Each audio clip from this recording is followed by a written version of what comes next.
แข็งแรงเนอะวันนี้บอกว่าจะเป็นพี่น้องเชื้อสายจีนพี่น้องชาวจีนที่อยู่ในร่มบรมโพธิสมภารก็หลายที่หลายต่างวันนี้ก็มีกิจกรรมก็ขอให้ทุกท่านก้าแม่นไขหมานสำเร็จผลเฮงเฮงโรยทั้งเจ้าไทยเจ้าจีนเจ้าฝรั่งเจ้าแขกเจ๊กจีนเนอะทุกท่านทุกคนตัววันนี้ก็มาฟังน้ำฟังธรรมกันก่อนก็เดี๋ยวก่อยตักตายพี่น้องต่างบ้านต่างจองก็หุกฟ้าแมงคาน หายไป2 เจ้า 3 เจ้าแล้วก็เอาอันเก่าเตะซ้ำก็คงจะจำกันขึ้นได้นักกว่าเนาะก็ในตอนที่แล้วมาถึงยังตอนที่หุกฟ้าและก็รามะได้พบหักกันกับตังพรหมจารีที่เมืองตะไหลพรหมจึงได้ไปต้วยหาจนกระทั่งได้พบได้ปะฝ่าฟันปัญหาอุปสรรคต่างๆมาถึงตอนนี้อุปสรรคปัญหาก็ยังบสุดบเสียงเตื้อต่างป่อพญาตะไหลพรหมก็ยังบเจื้อเตื้อว่าบหายบดีเนี่ยคนที่จะขึ้นมาเมืองถึงเมืองพรหมนี่บ่มีปุญญาปรมีไม่ใช่ผู้มีบุญแต่นี่หรือไม่ใช่ผู้ที่มีฤทธิ์เดชแต่คงจะมาบัดถึงอย่างอันนี้ก็เหมือนกันเฮาก็ยังไม่เชื่อจะเป็นไผบ่ลังจะเป็นติปพญาธรแถลงเปตแถลงอย่างมาเพื่อที่จะมายึดมาครองบ้านของเมืองเฮากาท่านเจ้าก็เลยปรึกษาเหล่าเสนาอำมาตย์ทั้งหลายว่าจะมีวิธีทดสอบจะมีวิธีเงี้ยจะใดก็เลยอู้จากันว่าบนเมืองเขานี่มีของดีของวิเศษว่าจะเป็นใบหินที่ใหญ่ที่นักบ่ว่าจะเป็นกองธนูที่ใหญ่ที่นักก็เหมือนกันก็จะลองหุกฟ้าแมงคานเนี่ยไปทดสอบพลังดูพลังทั้งพลังภายในและพลังบุญพอหรอถ้าว่าเนี่ยได้ทำได้สำเร็จผลก็แสดงว่าเปิ้นเป็นผู้มีบุญเหมาะสมเปิงควรที่จะอยู่เมืองตะไหลพรหมเหมาะสมเปิงควรที่จะเป็นกู้ของพรหมจารีในตอนที่แล้วกำลังจะเปิ้นทดสอบพลังบุญพละกำลังต่างๆดูก็จบลงวันนี้มาฟังกันต่อว่าหุกฟ้าแมงคานจะทำได้ก่อแล้วเรื่องราวของหุกฟ้าแมงคานจะเป็นจะใดก็เจริญจะเลินปอนปออกไม่ออกศรัทธานาบุญทั้งหลายติดตามรับฟังกันในตอนต่อไปณโอกาสบัดนี้ นะโมตัสสะภะคะวะโตอะระหะโตสัมมาสัมพุทธัสสะสาธโวฟังลาโสตุจันนาสัพพุริสะตังลาย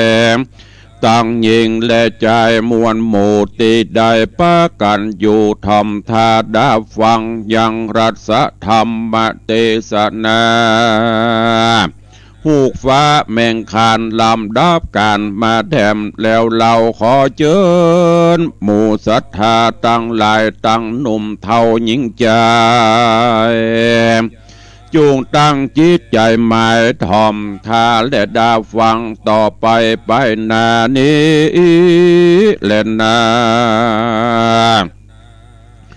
ตากาเลในกาละยามนอนส่วนอันว่าอำมาตย์เสนาผู้ฉลาดก็ฮับเอาราชองค์การแห่งพระเจียงคานเต่าไทยอำมาตย์รีบขาบไว้อำลา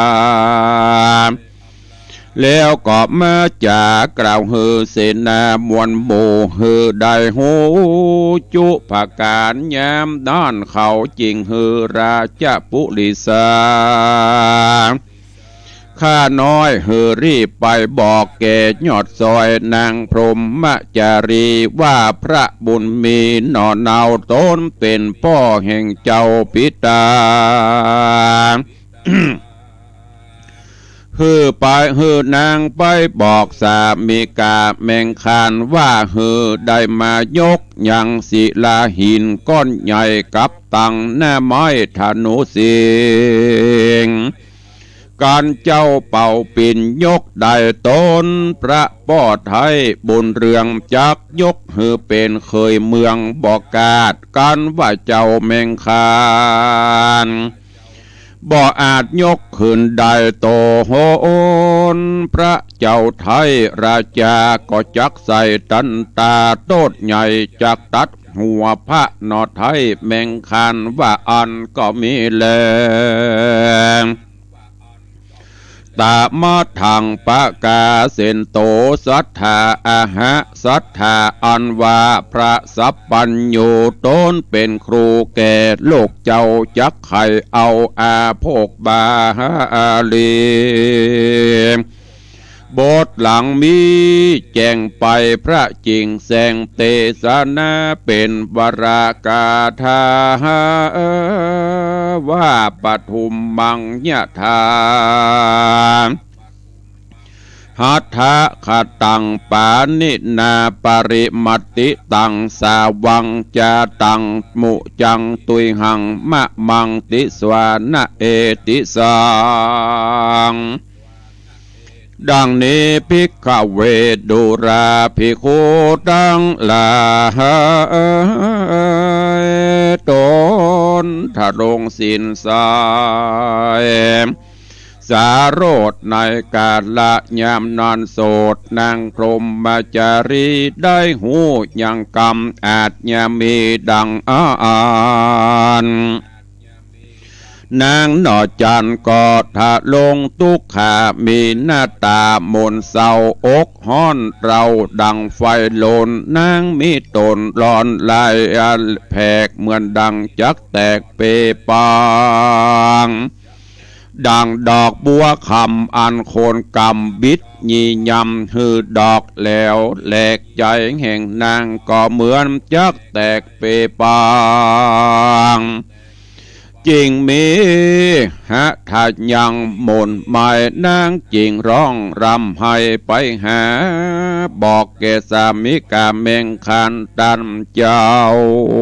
ว่าข้าแด่พระนอดดาวเฮ้ยเจ้าพี่ในกาละบัดนี้ป้อพระปิตามีอาจญาเรียกร้องฮือปี้ฮือพระปี้ยอดซอยรีบไปสู่สนามหลวงกลางหมู่ปวงอำมาตย์และตาวราชมนถีว่าฮือเจ้าปี้จูงไปเร็วดังว่าอันกันดังกล่าวแล้วผัวตนแก้วและนอแก้วก็นางกล่าวแก่ผัวตนแล้วนางนอแก้วก็มีน้ำตาย้อยนาเพราะอะไรเจ้าฟ้าสามิกากลัวอาจยาฮือเข็นขายังพระนอดลาแมงคานผัวควันนางแห่งนางก็มีและนาตังโสตัวมหาสัตโตญามนั่นเจ้าแมงคานมหาสัตเจ้าได้ยินกำนางนอนเนาเมียแปงหากมาจากกล่าวจาดนอโปธาก็ขันนิงที่สั้นไปมาว่าอาโหโหโอโอวัตาโอเอนออันว่าตัวเฮานี่นาก็หากมาตุกใจดังเฮาเกิดมาในชาตินี้บ่มีภัยปานแล้วเจ้าแมงคานก็ล่ำเปิงไปนะว่าอันว่าสัตตาผู้เกิดมาในโลกลากรรมมัสกมหิเตียนยอมมีกรรมเป็นของตนบอกกาดกรรมมัทญาโท มีกรรมเป็นทายาทเป็นเชื้อสืบสายมาแต่เก้ากรรมมโยนิมีกรรมเป็นแดนเกิดแต่บ่สังกากรรมพันธุมีกรรมเป็นเผ่าวงศาแต่ใส่อันว่าเฮาเกิดมาภาวะจัดนี้หากได้กระทำการละญาณังวายังกรรมอันดีงามบ่เศร้าอันนักปราชญ์เจ้ากล่าวว่าเป็นบุญมาแต่เดิมงูลปางก่อนบุญอันนั้นและบ่หอนหายไปหน่อยปาปะกังวาในภาวะจาตอันปางก่อนใจแห่งเฮาบ่ย่อนยานในปาปะกรรมใดกระทำกรรมหยาบจะก็เที่ยงว่าได้ความแน่ไปตามกรรมแห่งตนนอพาตัสสะปนรำเปิงสันนีแล้วเล่าพระนอเกี่ยวก็ปงใจ เป็นกรรมมัสกตาญาณตนเจ้าแมงคานมีใจจริงมีใจบานชื่นเย้ายามนั้นนอพระเจ้าก็กล่าวประลมควันกับนางสลิโสภานเมียมิงว่าพัดเหดูกาลานางเมียมิงแก้วนางจุงอย่าได้กังวลอันว่าสัตว์เกิดมาในสากลโลกห้องหากยาของอยู่ในอำนาจกิเลสตัณหากันบ่ถึงนิพพานนา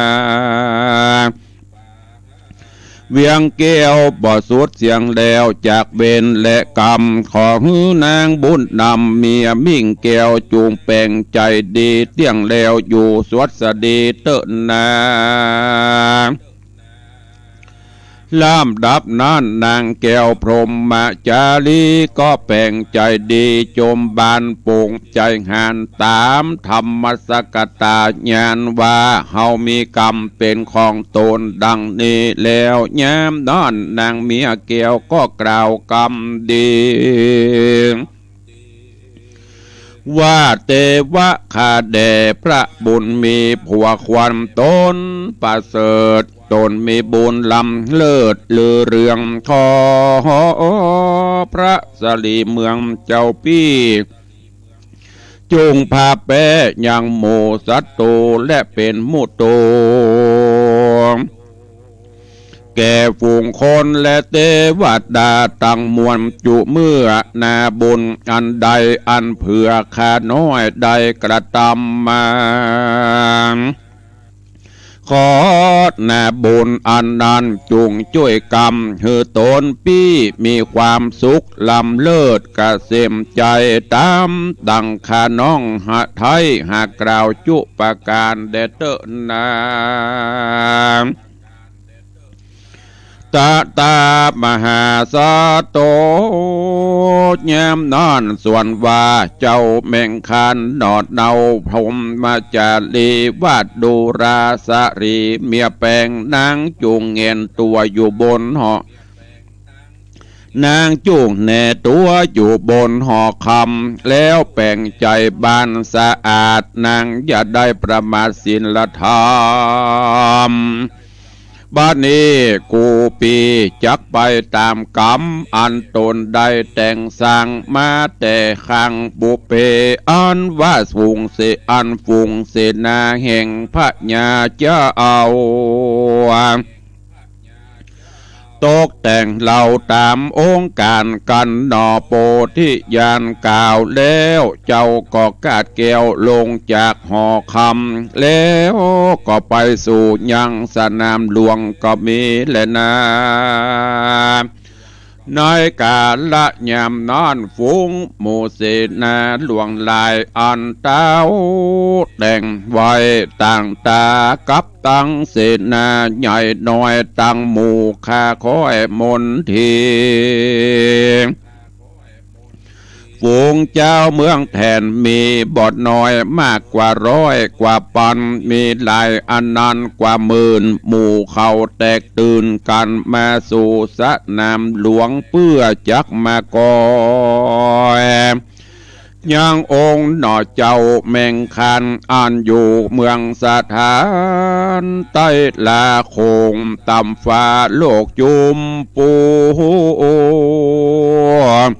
แง่เมื่อสลีบุญจูแมงคันหนอไทยเข้ารอดยังจะนำหลวงแล้วเล่าแง้มนั่นฝูงหมู่จุมเจ้าเสนาตั้งหมู่ฝูงประชาเจ้าเมืองแทนเขาก็มานั่งแงนพอเงื้อส่วนว่าเจ้าแมงคันก็จะถามยังหมู่เสนาทั้งหลายว่าโพโดกาลาต้านเสนาอำมาตย์แห่งพระธิราชไรพรหมตัวข้าขอยอพระนมมือน้อมไว้ยังหมู่ต้านไทยเสนาอำมาตย์ดังได้ยินราชปุริสาใครไปใครบอกเฮือผู้ข้าโดยด่วนหาวบัดนี้ฟูงหมู่ต้านเต่ามีกิจจะสั่งจาว่าอันตังสุตวาในกาลยามนั้นเราอันวัดต้านเสนาผู้เท่าก็มาใครจะว่าพอปุริสาดูกาลาต้านปุริสาเจ้าอันใดต้องเต้ามาเถิงยังเขตเมืองแทนพรหมติเนเฮาจากจีใครจะเฮือด้านนาใดหูยังกระตู้ลักเกณฑ์ของพระภูเมนแทนพรหมจะเอา เหตุว่าตนต้านเจ้าได้ล่วงล้ำก้ำเกินประเวณีเนี้ยบดีผิดฮีดแต่อดีตเดิมมาเข้าไปสู่พังกาภาษาทนางน้อยนาฏราชธิตาลักลอบเอาเป็นจู้มาร่วมห้องบ่ถูกต้องตามกองธรรมพิษอาชญากรรมเต่าไทยเนี่ยเป็นดังพักไม้อยู่ในดงป่าใหญ่ภัยอยากให้ใดก็หาเก็บเอาตามใจเหมือนดังเมืองแทนเฮาบ่มีภัยอยู่เป็นเมืองล้างเปล่าอยู่บ่มีคนเต้ามีแต่ตนนางเดียวเต้าอันดานมากระดำดังเนนั้นมันบ่สมเปิงกวนหากพิษพวนกระบวนแบบเบาเนี่ยเหมือนบ้านเมืองเนเล่าบ่มีคือมีแปรเจ้าบ่ได้เล่งแลแผ่พอบ่ได้เข้าไปตุนเต้าป้อแทนโปรม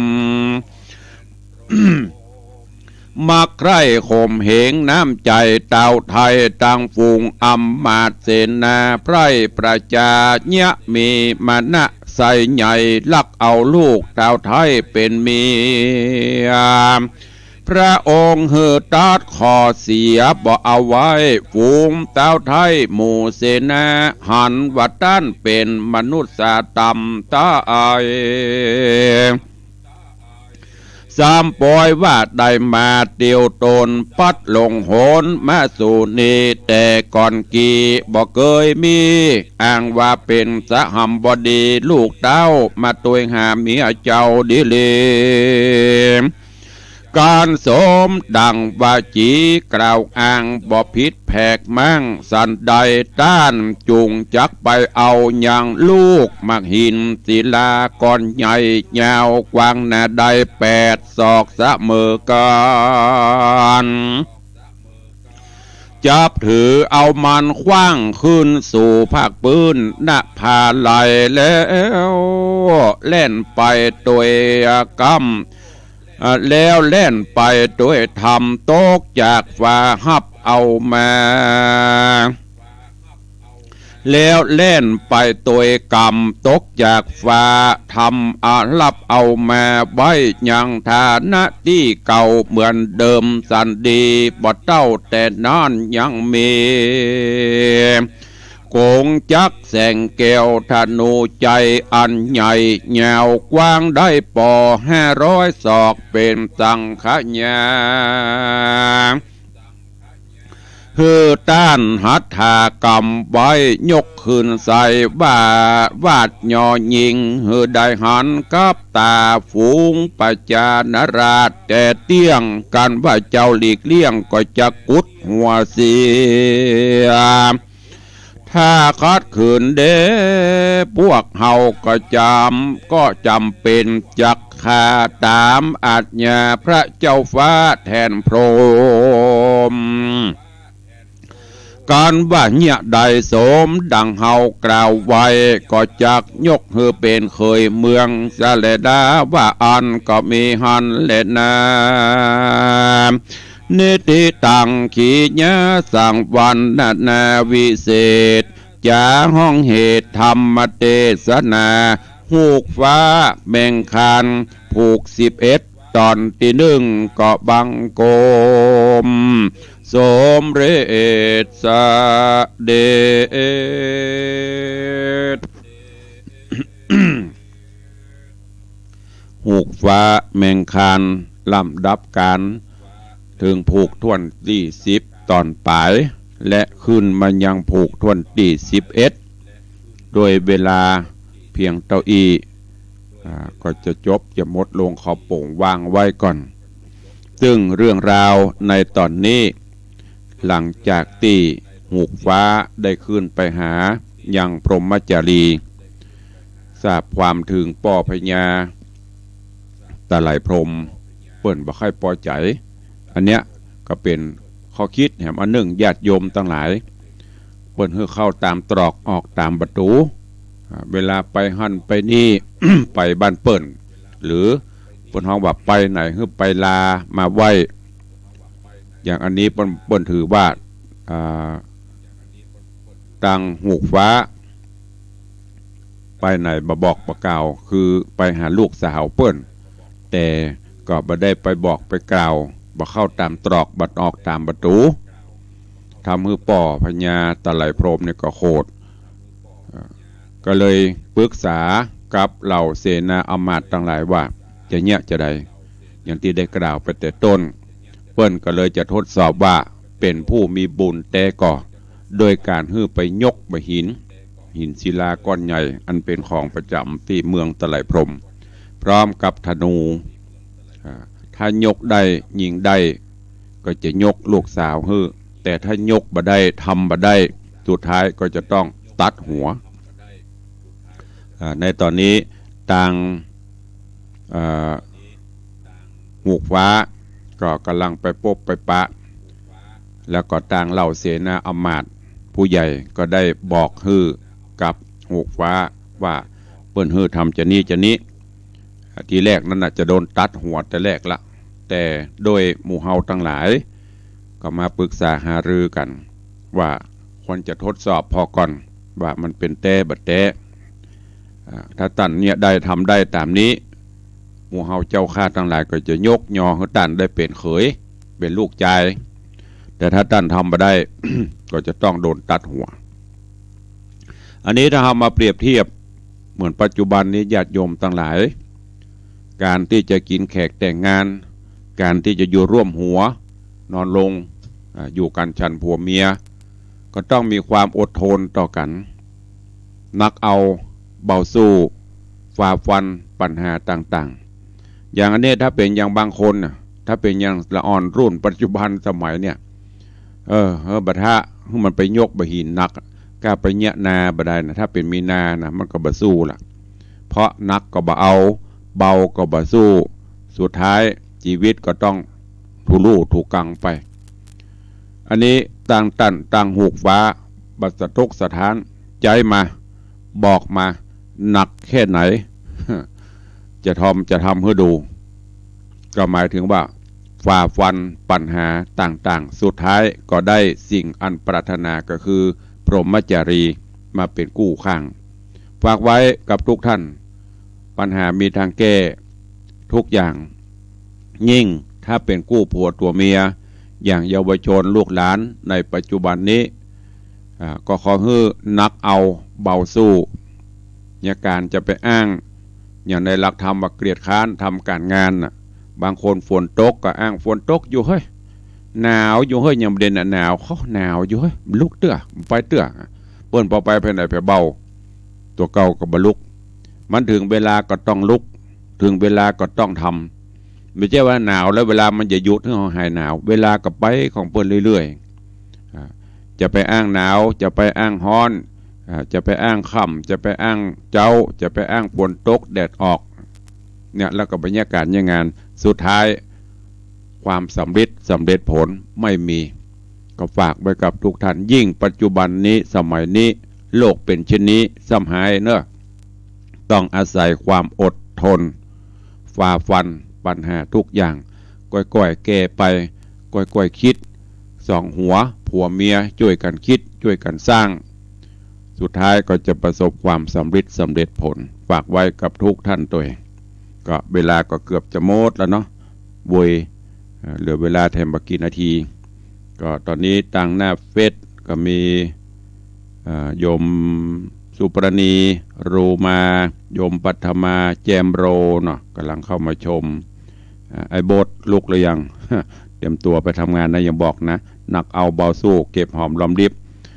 จะไปฟุ้งเฟ้อก็ไม่ได้ช่วงนี้สมัยนี้ โยมแม่เพนศรีปทุมรัตน์กำลังรับชมคุณโยมสลินทิพย์บุญเลิศกำลังรับชมสาธุจะเลิญปอนเนอะก็จะไปลืมเนอะอย่างที่ตุลุงบอกไปท่านผู้ใดมีกุศลและจิตเจตนาศรัทธาอยากให้ร่วมสร้างห้องปลดทุกข์หรือห้องน้ำห้องสุขาก็เจริญปอนเจริญเนอะที่วัดวังสิงคำช่วงนี้กำลังอยู่ในช่วงที่ระดมทุนจะสร้างห้องน้ำห้องสุขาห้องปลดทุกข์เพื่อได้มาตรฐานสากลแปลงเพื่อมาได้มาตรฐาน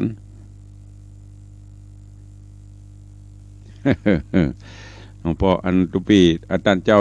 พระครูประหลัดวิมลวัฒน์วันละอ่อนเดี๋ยวมันสบายกันหน้านั้นเนาะมันเหมือนรุ่นเฮาเขานี่มันรุ่นขาจำรุ่นก้านประโยมรุ่นประเดี๋ยวนี้มันชอบสบายแจ้งไปแจ้งก็นอนแผ่ติ้งตองกว่าจะลุกจากที่นอนเจนอีป้ออีแม่เขานี่เพื่อเขาลุกจากที่นอนอีป้อไปนายแม่ป้อมันมีโต้งบุละอีแม่เนี่ยกินขลงเดี๋ยวนี้ยิ่งเขาเป็นตู้เจ้าหลวงสมิงได้ดูแลมดจำหันก็ได้แต่อันมันชอบสบายมันเกิดมาปะเนาะ ก็ฝากไว้กับทุกท่านบอกเข้ามาหาร่วมกันสร้างห้องปลดทุกข์เนอะใครจะร่วมโมทนาบุญกับตุลุงก็เจริญปอนอนุโมทนาก็ไปเรื่อยๆอยู่ก็จะต้องใช้งบประมาณนักอยู่ไม่ให้บดีมันจะไปแล้วก็ด้วยอาศัยแรงพลังสามัคคีโอกาสวันเกิดก็ดีจะตานหาพ่อหาแม่ก็ตามเนอะหรือจะตานไว้สะบุยในภายภาคหน้าก็ร่วมโมทนาบุญตามกำลังศรัทธาหรือจะร่วมเป็นห้องอย่างที่ตุลุงบอกไปห้องละ50,000นี้รวมหมดทั้งชักโครกทั้งปูกับเบื้องทั้งฝักบัวทั้งอ่างทั้งอย่างเพียบพร้อมทั้งตัวอาคารเสร็จเรียบร้อยอยู่ในห้องละ50,000นี่หรือโอ้มันบันนักตุลุงใครเป็นเจ้าภาพโทรสักโครกสักตัวได้ก็ได้ฝักบัวสักตัวก็ได้ก๊อกน้ำกระเบื้องสักกองก็ได้เนอะ ตามจิตเจตนาศรัทธาที่จะร่วมโมทนาบุญตัวเองแต่ว่าขออนุโมทนาบุญขอบคุณกับโยมแม่อุ้ยหม่อนลอยสุดใจปุกเนอะแม่อุ้ยหม่อนลอยสุดใจปุกแม่อุ้ยก็โอ้พอจะ90แล้วเนอะแข็งแรงอยู่ลูกหลานตันเต้าแต่ว่าแม่อุ้ยได้ร่วมทำบุญปัจจัยมา500 บาทก็ขออนุโมทนาบุญขอบคุณตัวนอกจากนั้นก็ได้รับแจ้งต่างลายก็ขออนุโมทนาบุญขอบคุณกับนางสาวรัชนีลีละวัฒน์นางสาวสุมาลีละวัฒน์คุณโยมโกวิทลีละวัฒน์ แล้วก็คุณโยมโกวิทคุณโยมอุศนีลีลวัฒน์คุณโยมกิตติพจน์ลีลวัฒน์นี้ได้ร่วมถวายจตุปัจจัยเป็นกองทุนนิธิวิสิตศิลาภรณ์500 บาทแล้วก็ทำบุญกับอาหาร500 บาททำบุญกับน้ำกับไฟชำระหนี้สงฆ์500 บาทร่วมทำบุญก่อสร้างห้องสุขา 1,000 บาทรวมเป็นเงิน 2,500 บาทอนุโมทนาบุญเนอะเปิ้นขออุทิศบุญกุศลให้โยมประยูนลีลวัฒน์โยมรัตดาลีลวัฒน์แล้วก็อันเป็นปิตามารดาพ่อแม่ตลอดจนบรรพชนบรรพบุรุษผู้ล่วงลับดับขันไปขอบคุณอนุโมทนาเนอะกับตระกูลลีลวัฒน์ทุกท่านตัวที่ได้แจ้งมาต่างลาย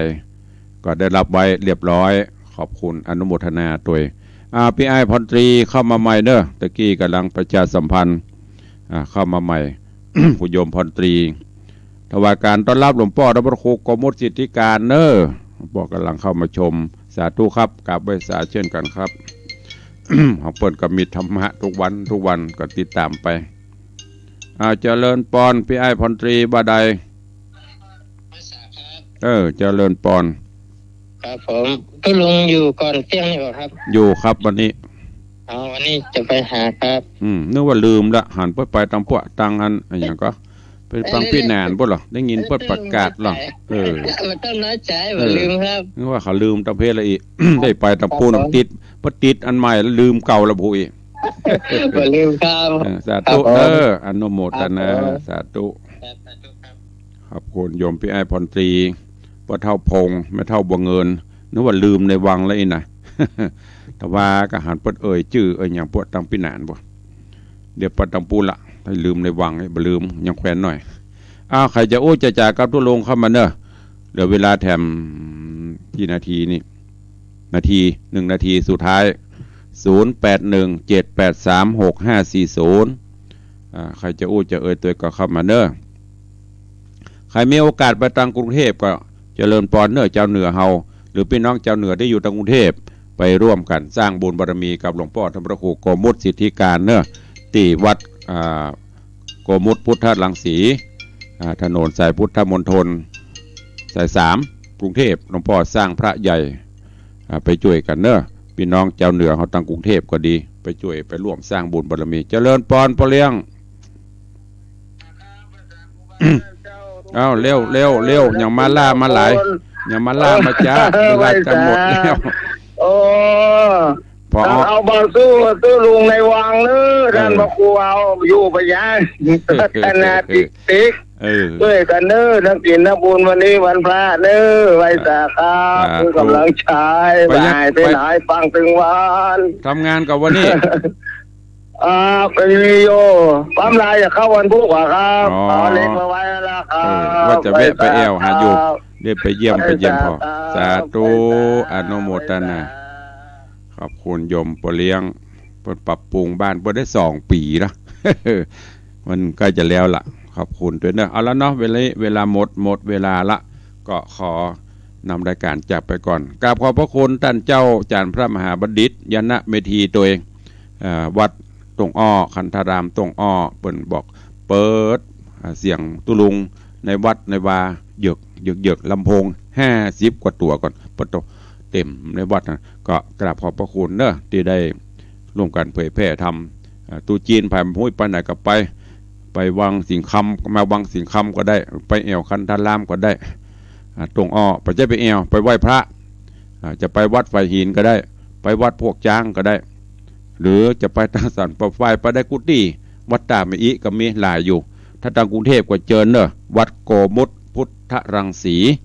ไปไหว้พระขอพรที่หลวงพ่อวันนี้เวลาหมดเวลาแล้วขอนำรายการจากครูบาอาจารย์ท่านเจ้าไปก่อนญาติโยมศรัทธาบุญเฮาตัวป้ากันใหม่วันต่อไปสินเจียอยู่สินนีหัวไซอยู่ดีมีสุขอายุมั่นขวัญยืนสำเร็จผลเฮงรวยเหมือนกันทุกท่านทุกคนจุตนจุองเนอจัตตาโรธรรมาวัตันติอายุวันโนสุขังพะลัง